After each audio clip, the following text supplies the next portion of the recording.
আসসালামু আলাইকুম সবাইকে। কী অবস্থা সবার? আশা করি সবাই ভালো আছেন।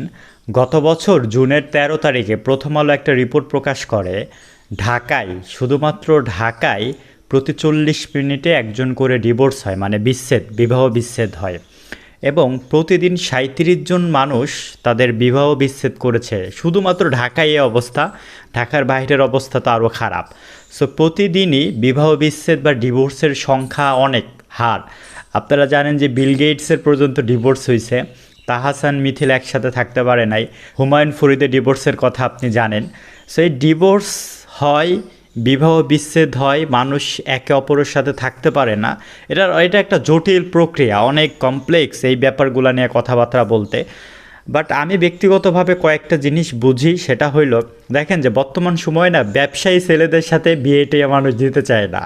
হ্যাঁ, যাদের একটু টাকা পয়সা আছে, প্রবাস থেকে আসছে অথবা চাকরি করে, দেখা যায় অর্থ সম্পদ আছে, এই প্রত্যেকটা ছেলের না আসলে ক্যারিয়ারের সাথে বিয়ে দেয়, টাকার সাথে বিয়ে দেয়, অর্থ সম্পদের সাথে বিয়ে দেয়। সো বিবাহ বিচ্ছেদের অনেক কারণ, ফ্যামিলির সাথে প্রবলেম, মানসিক সমস্যা, শারীরিক নির্যাতন, দেখা যায় ওই পরিবারের শাশুড়ি ভালো না, অথবা যেমন হাজব্যান্ড এক্সপেকটেশন করছিল একটা মেয়ে, তার প্রবলেম, অথবা ওয়াইফ যিনি আছেন হয়তো বা চাকরি বাকরি করেন, সে যেটা ফিল করেন তার সাথে তিনি ওইটা অ্যাডজাস্টমেন্ট করতে পারতেছেন না।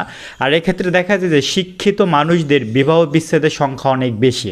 কারণ আমি জানি না এটা পজিটিভ না নেগেটিভ, একজন এডুকেটেড পারসন তিনি আসলে কোনটা মিন করেন, কি চান, ওইটার কারণে ওনার ওই তথ্য মতে ওইটা হচ্ছে কিনা ফ্যামিলিতে, এটা না হওয়ার কারণে না হুট করে ডিভোর্সের ডিসিশনটা নিয়ে ফেলে। তো এই ডিভোর্সের সংখ্যাটা অনেক বেশি হাই, এবং আগামীতেও দেখা যাচ্ছে যে ডিভোর্সের হারটাও আরও বেড়ে যাবে। আমি কয়েকটা কথা বলতে চাই তরুণ প্রজন্মকে, যারা বিয়ে করবেন বা বিয়ে করার সিদ্ধান্ত নিচ্ছেন, কয়েকটা জিনিস আপনি ফলো করেন।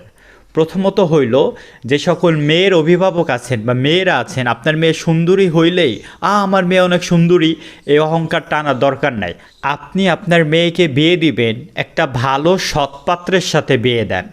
ওই পাত্রের টাকা আহামরি কত আছে ওই দিক তাকাবেন না, দেখেন যে ছেলেটা মোটামুটি আয় রোজগার করে কিনা, তার ক্যারিয়ারের মোটামুটি সে সিরিয়াস কিনা, এবং সে রিলিজিয়ন মেনটেন করে কিনা, এটা ফার্স্ট দেখেন। কারণ যেই ছেলেটা রিলিজিয়ন মেনটেন করে, যেই মেয়েটা রিলিজিয়ন মেনটেন করে, রিলিজিয়নের পথে আছে, তার কাছ থেকে খারাপ কিছু হবে এই আশঙ্কাটা খুবই কম। তার কাছ থেকে আমরা ভালো কিছু আশা করতেই পারি। সো প্রথমত হইল রিলিজিয়ন মেনটেন করে কিনা, ছেলেটা সৎ কিনা, ছেলেটার কোনো ড্রাগ অ্যাডিক্টেড আছে কি না, তার বাহিরে বন্ধুবান্ধবের সাথে তার চলাফেরা কেমন, তার ফ্যামিলির অবস্থা কেমন। ফ্যামিলির অবস্থা বলতে আহামরি কোটি কোটি টাকার মালিক হইতে হবে ব্যাপার তেমন না, তার বাবা মার সাথে সম্পর্ক কেমন, তার আত্মীয় স্বজনের সাথে তার যে খালা থাকে, তার যে মামা থাকে, তাদের মধ্যে সম্পর্ক কেমন। এই যে দেখা, এই দেখাগুলো অনেক বেশি জরুরি হয়ে যায়। এবং একটা ছেলের কিন্তু একটা মেয়েকে এইভাবেই দেখা উচিত যে মেয়েটা রিলিজিয়ন মেনটেন করে কিনা, মেয়ের মা এবং মেয়ের খালা কতটুকু আসলে সমাজ মেনটেন করে চলে, তাদের ফ্যামিলিতে আসলে কি ঝামেলা হয়, নাকি তারা ঠিকঠাকভাবে সাংসারিক কার্যক্রম ওকে আছে কিনা, তারা হ্যাপি আছে কিনা, এইটা আপনি নোটিশ করেন। এই বিয়ের ব্যাপারটা না কেমন যেন একটু ব্যবসা হয়ে গেছে। ছেলের অনেক টাকা থাকতে হবে, ছেলের গাড়ি থাকতে হবে, সম্পদ থাকতে হবে, ছেলের বয়স 40 হোক কোনো সমস্যা নাই, তার সাথে বিয়ে দেওয়া যাবে। আর একটা ব্যাপার, এজ রেস্ট্রিকশন। আপনার মেয়ের বয়স হলো 16, আপনি 35-40 বছরের একটা পুরুষের সাথে বিয়ে দিচ্ছেন, এটা কি হইল? এটা একটা সেন্স অফ হিউম্যান, যে আপনার একটা কমন সেন্স থাকা উচিত যে 16 বছরের একটা মেয়ে 40-35 বছরের একটা ছেলের সাথে বিয়ে কিভাবে হয়, হাউ ইজ পসিবল। এই এজ রেস্ট্রিকশন থাকা উচিত। কারণ একটা 40 বছরের একটা পুরুষ যে চিন্তা করবে, 16 বছরের একটা মেয়ে কিন্তু ওই চিন্তা করবে না, তার ম্যাচুরিটি ওইভাবে গ্রো হয় নাই, তার সাথে ওই চিন্তার দিক দিয়ে অ্যাডজাস্টমেন্ট হবে না, তো ডিভোর্স তো হবেই। চিন্তার মিল নাই, কার্যক্রমে মিল নাই, তো ডিভোর্স হবে না। সো এইটা অনেক বিশাল জটিল প্রক্রিয়া। আপনি ভালো জানেন ডিভোর্স কেন হয়, হঠাৎ করে রেগে ডিসিশন মেক করাটাও ঠিক না।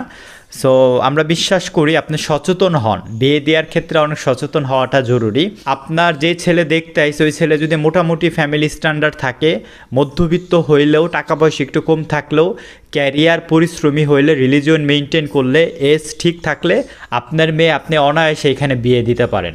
আপনি হয়তোবা ধনী আছেন, মেয়ের পরিবার বা ছেলের পরিবার একটু লো আছে, আপনি বিয়ে করাই দেন, সমস্যা কি? ছেলেটা আজ হোক কাল হোক ভালো কিছু তো করবে, দেখেন ছেলে ভালো কিনা। ছেলের ফ্যামিলি ভালো কিনা। টাকা পয়সা দিয়ে বিয়ে করায়েন না, পরে দেখা যাবে ওই ছেলে নেশা করে, ওই ছেলের বাহিরের প্রবলেম আছে, ওই ছেলে বাহিরে সময় বেশি দেয়, ফ্যামিলিতে সময় দেয় না, পরে কিন্তু প্রবলেমগুলো ক্রিয়েট হয়। টাকা দিয়ে কিছুই হয় না, সুখ শান্তি টাকা দিয়ে আসে না ভাই, সুখ হ্যাপি এটা অন্য একটা জিনিস। সো সবার সচেতন হওয়া উচিত, এত ডিভোর্সের হার খুবই ভয়ঙ্কর একটা বিষয়। আর এই যে যারা ব্যবসায়ী ছেলেদের সাথে বিয়ে দিতে চান না, এটা কিন্তু ঠিক না। ব্যবসায়ী ছেলেরা টাকা পয়সার দিক দিয়ে অনেক সচ্ছল হয়, আবার টাকা যে লাগবে না এটাও কিন্তু সঠিক না। অবশ্যই অর্থনৈতিকভাবে সচ্ছলতা দরকার আছে, এই দিক চিন্তা করাটাও কিন্তু আবার একটু জরুরি। সো ভালো থাকুন, সুস্থ থাকুন, টেক কেয়ার।